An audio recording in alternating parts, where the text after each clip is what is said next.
DIYers, hey, what's going on, Mike Boards with the Mike Boards channel? Thank you for watching. We're talking boats today. We're working on a pontoon, my parents specifically, and we are going to replace the horn switch. Let's get started. I've made my way to my parents on board their boat and to the captain's seat to the right of the steering wheel near the shift lever. We will find our horn. Right now the key is off and ignition off, and coming to a close-up view, there's our horn.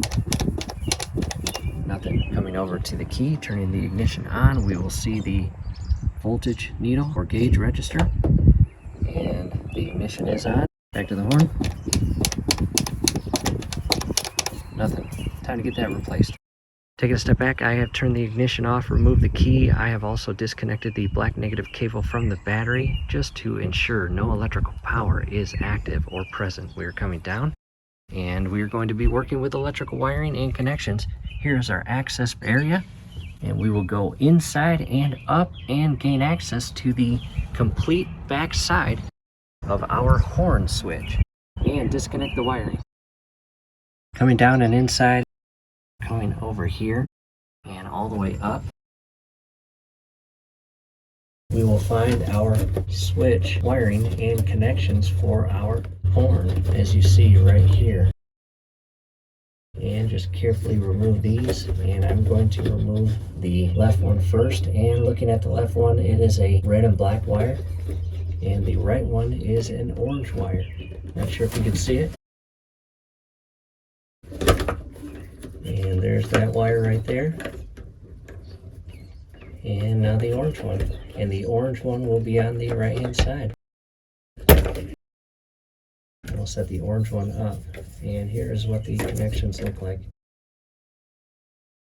Back up top to the horn, and with the wiring disconnected, it should obviously not honk. If it does, that's a problem. However, we have a circular securing ring, and if you can loosen and remove it by hand, great. But if not, I'm coming in with a pair of pliers ever so carefully and grabbing a hold of the ring itself, and I do not want to scratch anything. So just carefully loosen that up to a point where you can loosen it by hand.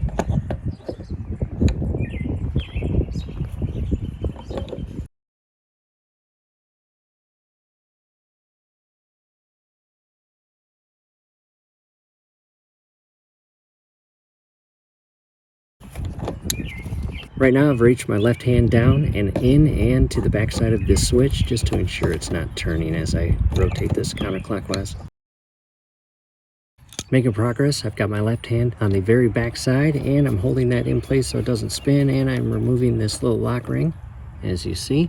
And I'm taking my left hand and pulling this through and not dropping it, bringing it out, trying my best not to get it caught on any electrical wiring. There it is. From here, I'll just clean this hole. And you can tell it's got some age to it. Down below in the comments and description will be a link to this exact replacement, as well as a few additional options. And again, some age and corrosion to the old one and the brand new one.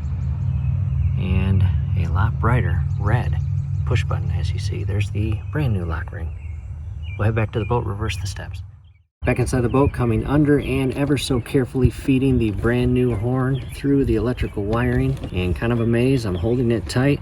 I do not want to drop it. And there it is, pushing it through, holding it in place, bringing the lock ring in and securing it tight. Do not cross thread this lock ring, it should go on pretty easily.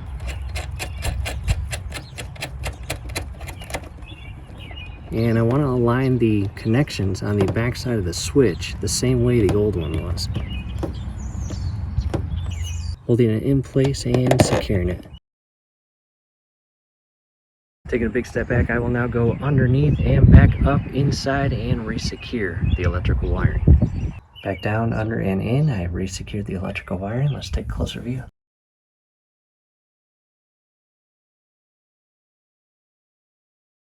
Back up top to the horn, the ignition is off, the key is out as you see here. Time to test the horn. Perfect. In addition, one more thing, down below in the comments and description will be replacement rocker switches. As you see here, you can get them in different colors. You can get them with blue or red lenses, and you can get the rocker covers in all white. Thanks again for watching.